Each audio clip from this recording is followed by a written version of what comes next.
hello there, and I hope you are doing well. My name is Miss Natasha. I'm from Natasha Connects. I started Create Don't Hate because I was extremely frustrated with the way I was being treated in the educational sector, in the employment sector, and within the family sector. I wanted to make big change, and I didn't learn how to use my voice. I decided to instead go big and pick something like Create Don't Hate. I know it's a generic word, but that meant a lot to me. I decided instead to use my frustration for good and demonstrate people like yourself and demonstrate this image of we can do what we put our minds to. We can create whatever we want to, the change we want to see, but we shouldn't use hate in order to create. We should create instead of hate. And I am here to push that notion along and to share with the world why we decide to create instead of hate. So I thank you so much for being here, and I'd love to hear from you. If you could please introduce yourself and tell the world who you are and all the lovely things that you do. Sure. So my name is Hilary LeBlanc. My Instagram and all my social media handles are at Cropberry. I have several jobs. I do 2 nonprofit jobs in the communication sector, a nonprofit that is community health center based, and the other one that does humanitarian work, helping to disperse funds when there are national or international disasters. And then in my very limited spare time, I host 4 different podcasts, one for a previous job, one that's just for fun with my friends, and then one that is Blacklantic, which is my main business venture, sort of a side hustle. To amplify Black voices in the East Coast, because I felt that there was no representation when I was growing up in Moncton, New Brunswick. And then I moved to Toronto and was seeing melanin everywhere and people being celebrated. And I really wanted that same impact for the peers that I had left behind and the Black people who I admired, who I had left behind in Moncton. So I worked very hard to build this podcast, which we launched on the 1st, though I had done a previous race related podcast before that, but this one is sort of mine and a colleague, Clinton Davis. We work on that one together. And other than that, I was saying to you before, I worked in the makeup industry for 5 years. I'm a cat mom, pretty big activist, member of the LGBTQ plus community. And I speak out quite loudly, I guess, about ending the stigmas around addiction, domestic violence, assault, trauma, all of that stuff. Wow, that is like absolutely heartwarming. And I feel so empowered just hearing you talk about all the things that you do and all the things that you continue to do. I really do appreciate that you're doing this work at such a young age. Thank Like you. you're just pushing out there for people across our great Canada. And I love that because we don't get to see ourselves very much. And even you being on this call, it's going to mean the world to a lot of people. Thank you. So thank you. I'm going to ask my first question, and it's talking about, did your industry choose you, or did you choose your industry? I would say it's a bit of a mix, because I definitely chose the route of journalism. I started out getting a degree in English because I did not know what I wanted to do at the time. And then I felt that I wanted to be a writer, and I moved to Toronto with the idea of doing communications, but specifically for fashion. And then when that didn't pan out, I definitely felt like that industry necessarily wasn't choosing me, but I was very easily able to pivot the journalism and communications to my newer passions, which became activism work and speaking out about barriered health, race relations, and all of the issues that I was experiencing firsthand that I knew I could make a difference speaking about. So it's a bit 50-50. Oh man, I myself have unseen disabilities. I'm autistic, Okay. and throughout the years, it was extremely hard to pinpoint what I was. Mm-hmm. And because you hear so many stories about what you're supposed to be. And Yes. if you don't do that work, you'll notice that your who you are is dictated to you. And Mm-hmm. you start to form this sort of farce. And you have to unlearn these things in order to figure out where your strengths are and how valuable you really, really are. And that's exactly, I guess, the process that a lot of us have. If we haven't gone through it, we some of us innately know. Like we can. I've met someone who started off as a doctor, but ended up being a ref, Mm-hmm. and that was okay. They loved being more active and engaged than sitting at a desk or sitting in the courtroom or sitting in the courtroom, sitting at a desk or sitting in a hospital. Mm-hmm. and Yeah. and and so that I think like that's extremely important that you found it before before a lot of other people do, and you Mm-hmm. acted on it 100% all the way, regardless of where you were. If you're Yeah. in Toronto or if you're in Moncton, you're still who you are. Yeah. And that's what I love about that notion. I really respect it. I really feel like, man, I just need her to rub off on me just a little bit, because it just really builds me up very much. And I want it to make that aware for others to see. You have this person here who's doing some things, and let's try to work with this person, not in a way Mm-hmm. that we can use them. Use it, take your gifts and your talents, and we can build community and Mm-hmm. connection. It's definitely not I would say evident. The entire notion of, let's say, university and schooling is built now as a business, and so you are told what you should do and should be to serve a white system, and not what will give you as a human being meaning in your own life and what you possibly want. I know someone in the fashion industry here in Toronto who started out as a math teacher and then ended up working for the NBA and now is a fashion like mogul here in Toronto. Like, your path will take you a million different places.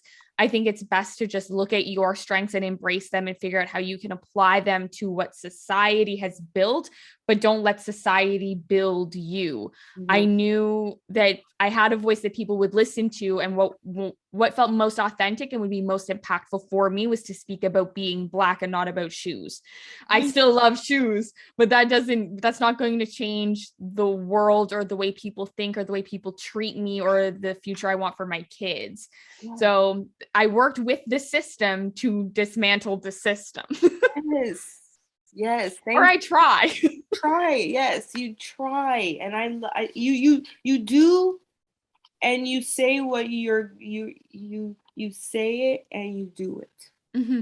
and Yeah. that's important. It's so important. So thank you so much for that. And the next question I have is, what made you gravitate with the company you're in, or create the company you have? And I think you have a bit of both, actually. So.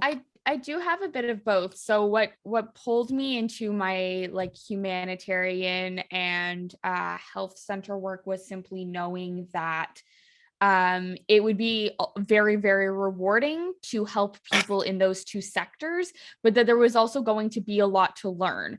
I know how to do communications and build a brand for a fashion designer. I've done that. I know how to do it for my own personal endeavors, but trying to communicate about the earthquake in Haiti that happened 6 months ago today and figure out how to get money for the people who are like starving and don't have homes anymore, that is a new way of honing honing skills I already have. And I believe very much in personal and professional growth.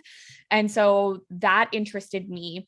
The community health center job really interested me because there's a lot of politics around it. So I'll speak sort of vaguely, but there aren't technical community health centers in New Brunswick. And so then when I learned about the model, I realized how much I, someone who grew up in low rental housing with an older single mom who was an alcoholic and still did a great job despite that, would have benefited for this like wraparound care service that is offered in many of the other provinces. And so I became a bit obsessed about it once I learned that there was this thing that an entire province just doesn't have, that everyone else gets to have.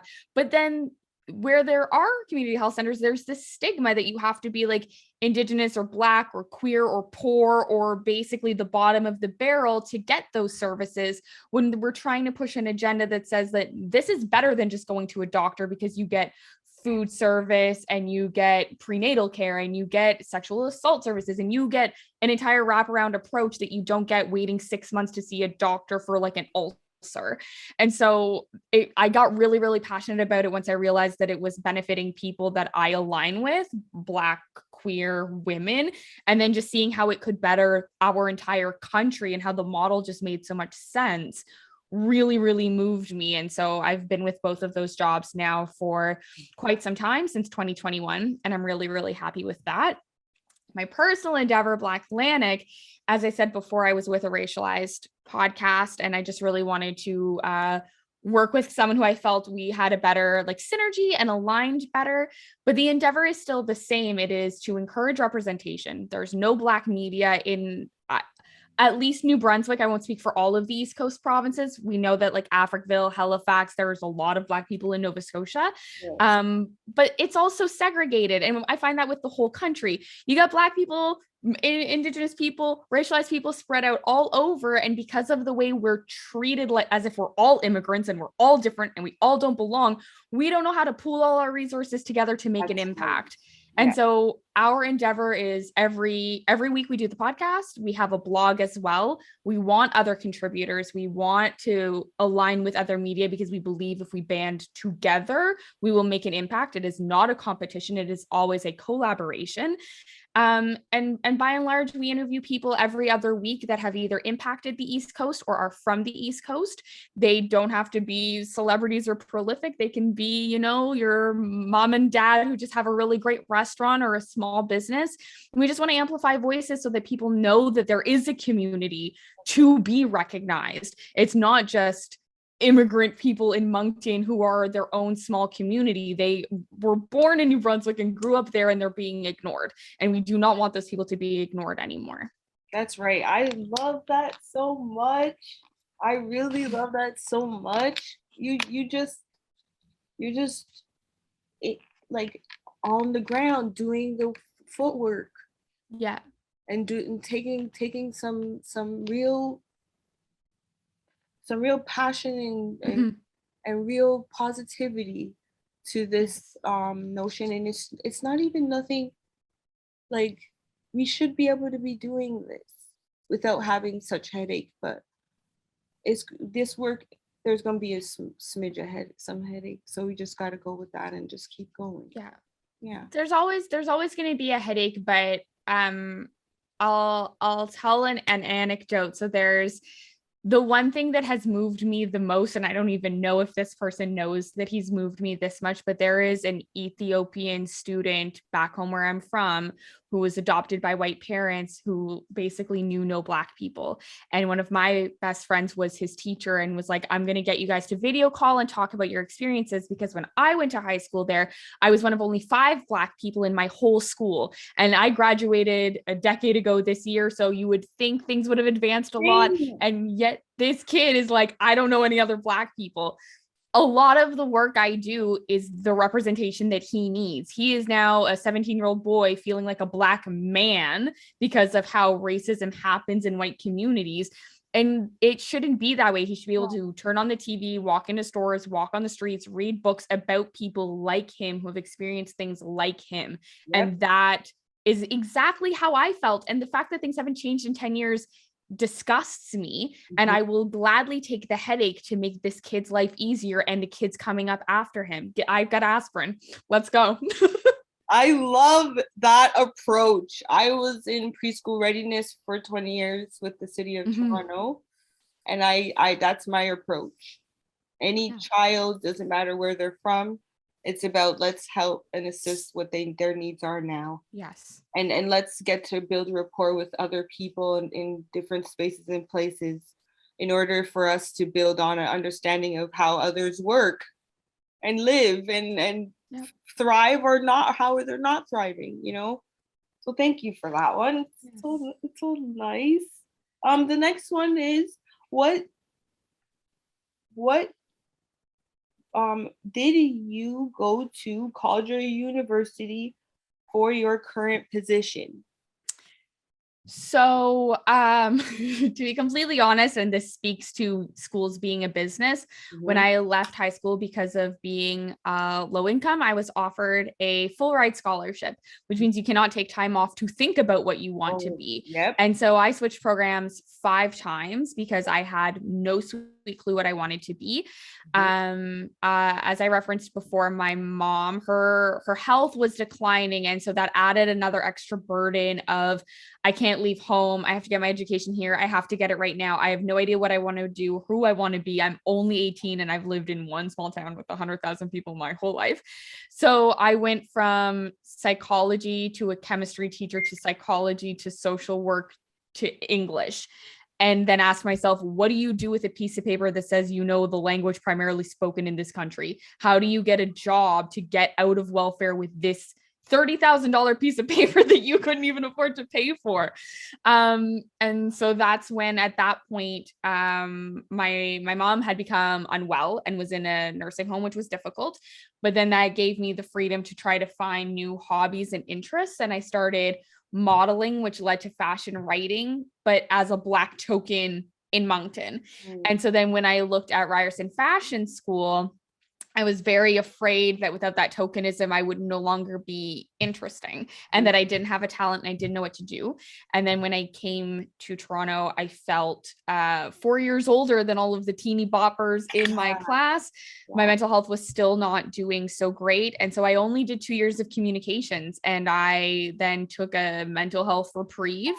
I went to go live with my father and get out of the debt that I had finally accumulated with that university. And one day my stepmom just looked at me and said, you have 7 years of university now. You have one of the most expensive pieces of paper. What if you just applied? What if you just threw yourself out there? You have nothing to lose. You still have your job at Shoppers Drug Mart. Just apply and see what happens. And I have now held 4 different communications roles with 4 different national organizations. So it just takes trying. Really, it just takes trying. Creating instead of hating. Yep. Right? You took whatever was thrown at you and you pivoted to the proper fashions. And look where you are now. You can take all of that knowledge and still apply it in wonderful ways. I love that so much. I'll go through skip a few of them here. I ask this question for a lot when I do this, and I guess for purposes of I didn't know how to navigate hope. So I found out how at a later age. So I'd like to know how you navigate hope.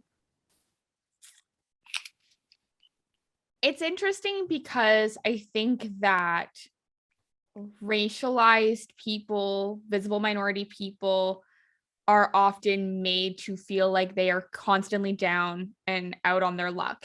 They don't have the white privilege card. They don't have the white passing card. They are supposed to be poor. They're supposed to have no success. They're only supposed to be talked about their traumas on Black History Month and not about their joys or successes. That's not taught. And when you live life feeling like you are basically the scum of the earth, the only thing you have is hope.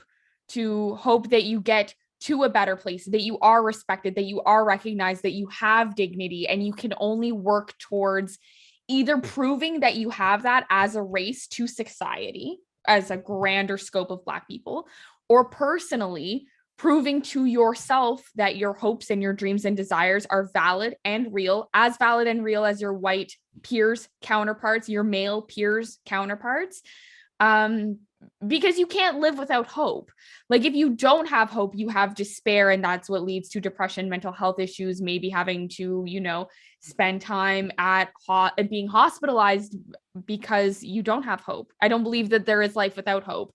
I think back to when my mom got sick, and I coped with that by being an addict and an alcoholic for 4 years, and I had no hope, and I was actively trying to kill myself by ingesting like the legalized poisons that are offered to society constantly, until I like learned to love myself again. And now there's only room for hope and crossing my dreams off of a to-do list and reaching for the stars.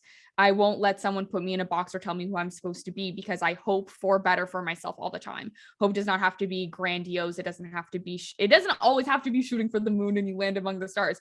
It can be, I hope that tomorrow I take a shower. I hope that I have a better day. I hope that I have enough energy to do the dishes. I hope my cat doesn't bite me when I play with him later. But that's still wishing for the future. It is still moving forward. It is still crossing the box off the calendar, because that's life. You move through life and then it ends and you hope that you look back and it was good. That's how I feel about hope. Wow. I think that answer was the best one I've heard, because you didn't only just think about one or two things, you thought about the notion of hope amongst a people. And that's I'm a like socialist. amazing. I wished and hoped that through my transformation, I would find people and places where I belong. What ended up happening is I found even more. Yeah. I found even more. I found what I found that people like yourself who care and who are not afraid to talk about the parts that I've been always told, oh, no one wants to know about that. No one wants to hear about that. But actually, it's actually not true. It's just you're being told not to talk about it, and you're thinking about it from a different someone else's perspective. And I really do appreciate your ideals in that regard, and your thought processes in that regard. And I hope that you can be one of those people that they post on not only Black History Month, but the fact that you are one of the Canadians who use their voices for big change. I really do hope that happens. I hope so. I will say this, one of the most important things I've learned in therapy recently is that it was about TED Talks. And you don't go to hear about everyone's successes. You go to hear about their failures and their vulnerabilities. Everything we are told to hide is what humanizes us and makes us relatable and then makes us successful. You don't shoot for the moon and get it on the first try. You sometimes try to drink every single night for 4 years, and you try to lose everything because you don't think you're worth it. That's the story that makes people care about what I'm saying, because a lot of people, New Brunswick is one of the poorest provinces. A lot of the industries there center around bar culture, because that's what young people do. But that also creates a very negative and like a very problematic culture, to be quite honest. And the amount of people who come to me and say, if you like, you're speaking out about something that people do know is real and people are afraid to talk about because that is also how they make money. That is what humanizes people, though. That's what gets people moved and caring and thinking about things in a different way. It's vulnerability. It's not clean cut, polished, I'm perfect, I wrote a book and this is how it's done. That's not it. Thank you. I love that. And that's exactly why I'm here. Yes. You're creating spaces where people can share that vulnerability. That's right. And I've tell you, when I've been through that whole process of doing the backwards work. Yeah. So then you can now enter into this authenticity. That's why I say authentically autistic. And some people would say, oh, why are you saying that off the bat? Because regardless of who meets me or talks to me, they always say, oh, what's wrong with her? What she's not like the other girls, like, and I hear that all the time if it's a undertone or whatever. Mm-hmm. But now I don't have to wear it. That's not cool. I can be myself. I'm able to live and breathe appropriately, and I feel wonderful about that. I want to share that with others so they can get out and be themselves as well. Amazing. Good for you. Okay, I'm gonna go with one more question. Mm-hmm. How do you, and the reason why I ask these questions too is because for some of my disability, I executive functioning skills are very difficult. So I'd like to know how others do it so then I can help understand what I need to change or how I can get better, some things that I'm doing. How do you maximize the return on your time? The return on my time, I guess I only do things that I really deem fulfilling and worthwhile. I'm very fortunate to have a career that could be very stiff communications for, different organizations, big box corporations could not be as rewarding as the work that I'm doing, but I get one of the podcasts that I do for my community health center job, I get to talk to people who are literally like combating the opioid epidemic crisis on the ground in Toronto. And that is a very fulfilling conversation to have because they don't know that I was once there, but I was, and they don't know that I live in that same neighborhood, but I do. And that could not be more rewarding. And when you're doing jobs or hobbies or things that don't feel like that, then it's always rewarding. People don't understand how I work 11 hours a day, how I do podcasts every night and therapy and then work these two jobs, and they think that it's about the money and the living in Toronto being so expensive, but I'm very comfortable. It is not that at all. It is that I am very passionate about evoking change in these various communities. It is a bonus that it pays the bills. It is work that I would be doing regardless. Like the podcasts don't pay the bills. The podcasts are simply a way for me to, as I said, make changes for the kids who are still in New Brunswick, who I am apparently like, and wish that I had the same role model I am trying to be. Yes.